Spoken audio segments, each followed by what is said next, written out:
Me passaram na seção de comentários um artigo interessante sobre ah, os direitos ou a ausência, né, de direitos reprodutivos masculinos.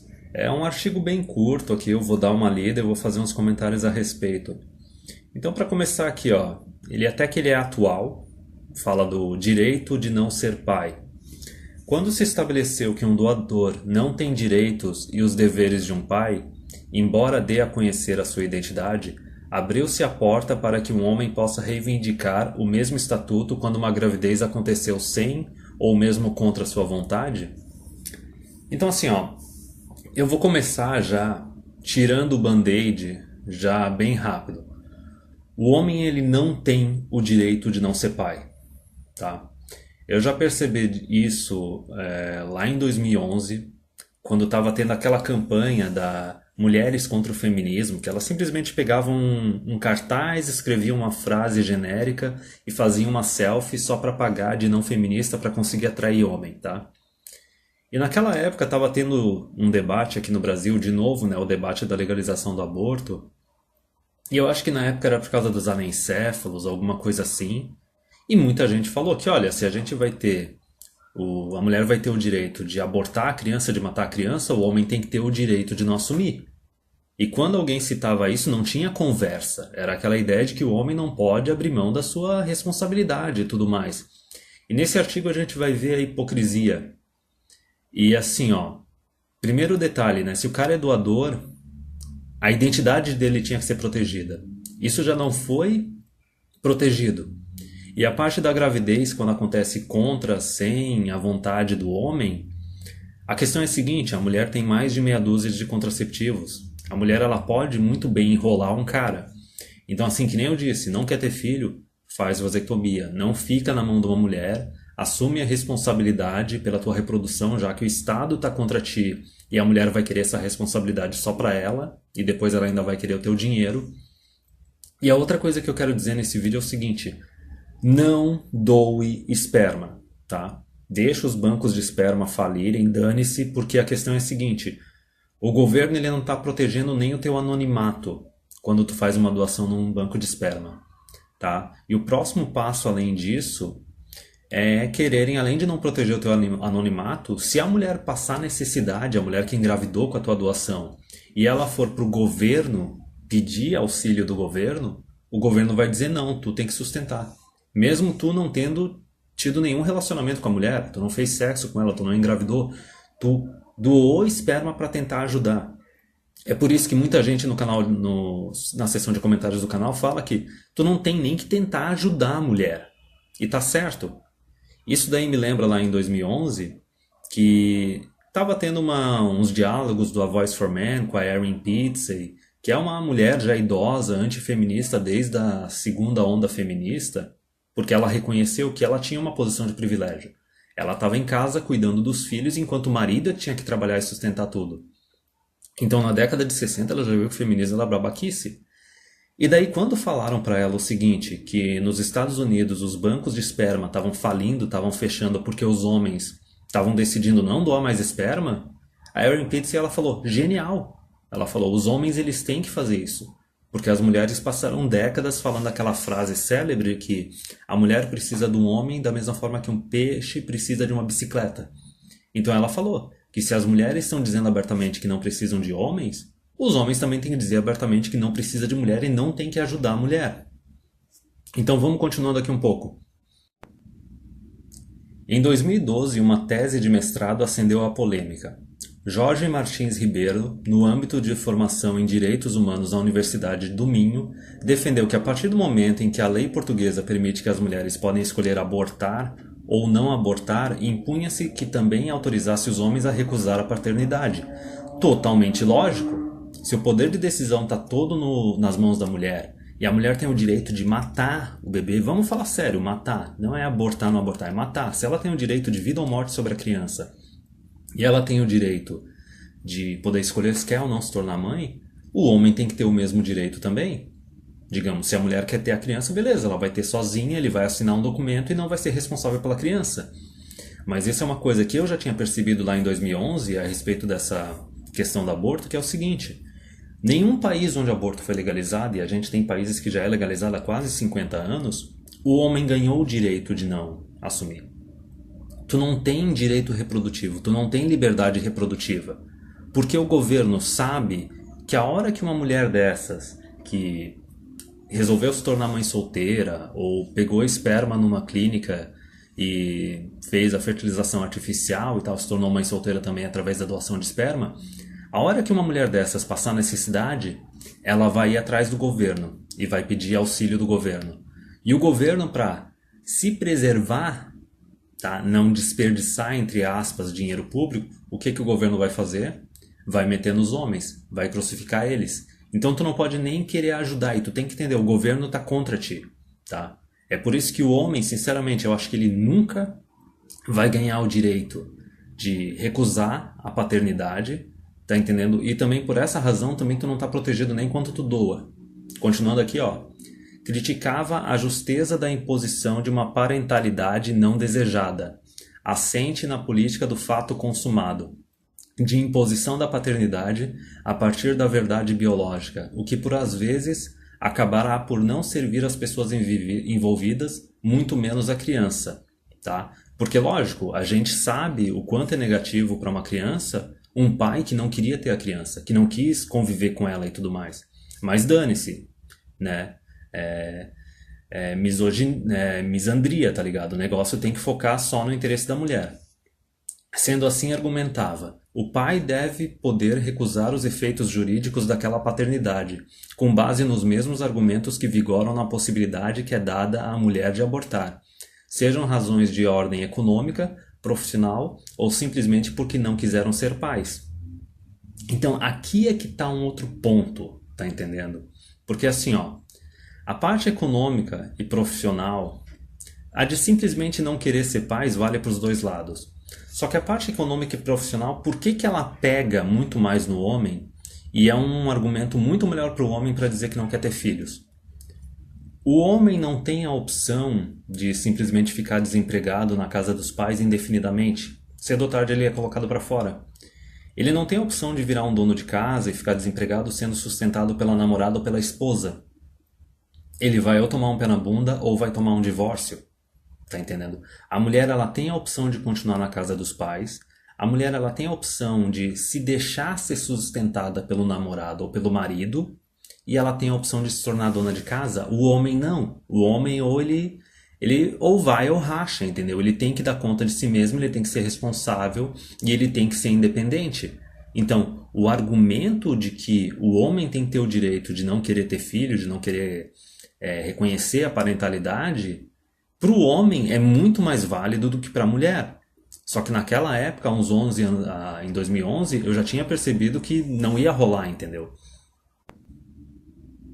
Um ano depois, um homem obrigado pelo Tribunal de Cascais a assumir as responsabilidades parentais de um filho utilizou esses argumentos para apelar ao Supremo e depois ao Tribunal Constitucional, que, no entanto, não lhe deram razão, que nem eu disse.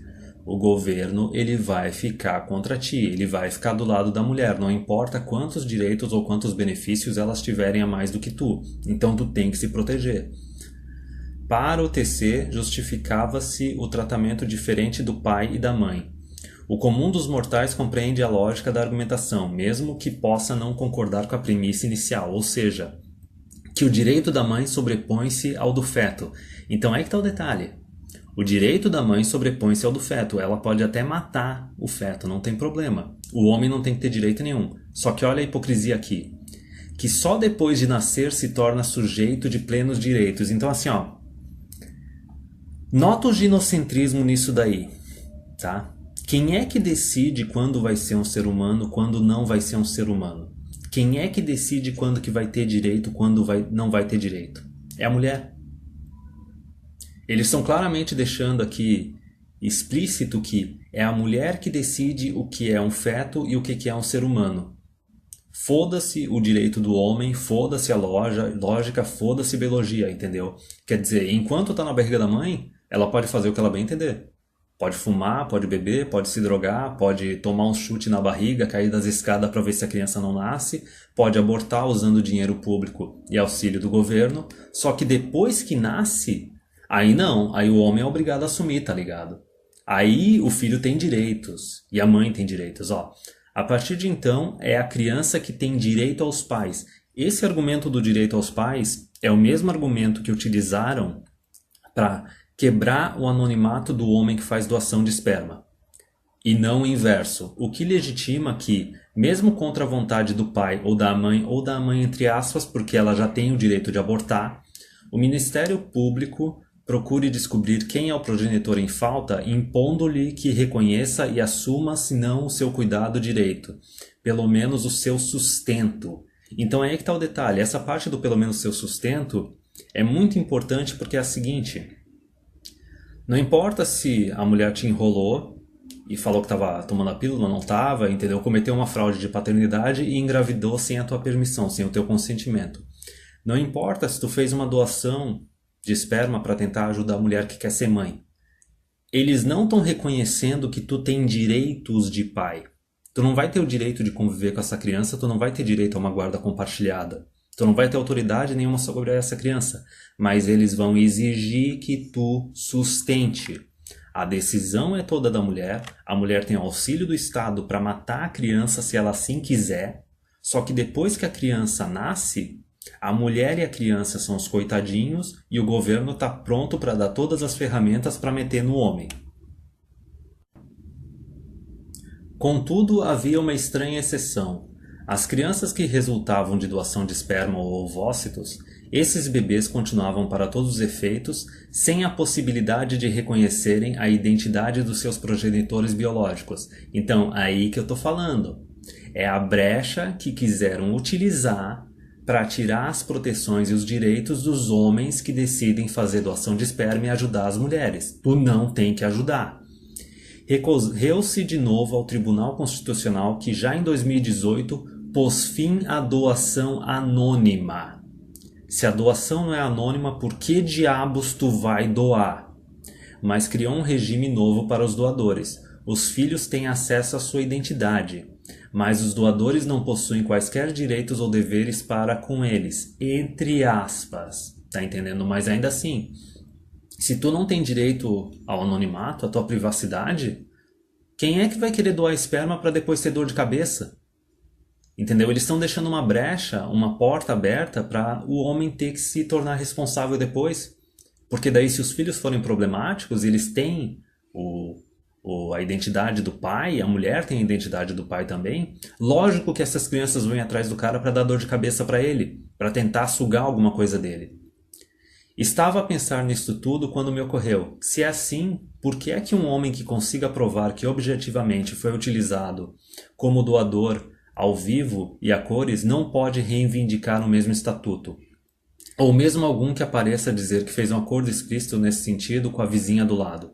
Porque basicamente, pelo menos aos olhos de um leigo, parece-se ter estabelecido a exata diferença que Jorge Martins Ribeiro pretendia quando pedia que o pai biológico pudesse recusar os efeitos jurídicos da paternidade, ou seja, assumir-se progenitor, mas nunca pai, que nem eu falei. Eles vão usar direitos humanos como brecha para tornar o cara responsável sem conceder para ele nenhum direito, entendeu? E vai manter a mulher e a criança como coitadinhos, entendeu? Para tentar sugar alguma coisa do cara e tentar tornar o cara responsável mesmo quando ele não quis ser pai ou quando ele foi um doador anônimo. Bem diz o juiz conselheiro Laborino Lúcio que o melhor que pode acontecer a uma criança é ser adotada pelos seus pais biológicos. Quando não é assim, todas as soluções são más. Mas é preciso assumir que se tornam ainda piores quando comprovadamente as mulheres fazem uso premeditado da biologia para realizar um direito que é só delas. Na mosca, é aí que está o detalhe. O homem, ele não tem direito reprodutivo. O direito reprodutivo é só da mulher. E nesses países mais progressistas, mais avançados, são elas que decidem o que é um feto, o que é um ser humano. São elas que têm a decisão de vida ou morte sobre uma criança. Se ela quiser, ela pode matar a criança. Ela vai usar argumento econômico, argumento profissional ou simplesmente a vontade dela. Só que para o lado do homem, nada disso importa. Seja o argumento de que não quero ser pai, seja o argumento que não tenho capacidade econômica ou profissional. Tipo, foda-se, tá entendendo? E até mesmo o caso da fraude da paternidade, o homem não tem direito nenhum, cara. Se tu transou com ela e ela engravidou, tu tá ferrado. É por isso que legalizar o aborto não faz diferença nenhuma. O poder de decisão tá na mão da mulher. Se a mulher quiser te colocar para pagar pensão, se ela souber que tu tem recursos, o filho vai nascer e foda-se, cara, pau no teu cu. Se divirta pagando pensão durante 25 anos. Só que aí é que tá o pior. Até mesmo no caso que a mulher está supostamente sendo independente, indo para uma clínica de doação de esperma, e tu tá sendo ingênuo e tentando ajudar, que nem eu disse, homens bons, homens responsáveis são punidos. Tu tem que ser individualista, tu tem que ser egoísta, porque os caras não estão protegendo o teu anonimato. E mais pra frente, eles não vão querer proteger também o fato de que, tipo, tu não é o pai dessa criança, tu não quis ter essa criança, tu não teve essa decisão, então tu não tem que sustentar. Tá entendendo? Então, assim, ó, eles quebraram a proteção do anonimato. O próximo passo, pode ter certeza, eles vão querer quebrar essa parte que diz que se tu é doador, tu não é responsável por sustentar. No próprio artigo aqui deixaram claro que tu não vai ter direito nenhum sobre essa criança, mas de alguma forma vão fazer um malabarismo jurídico para dizer que tu tem que sustentar essa criança. Então, a ideia principal desse vídeo é o seguinte, cara: não doe esperma.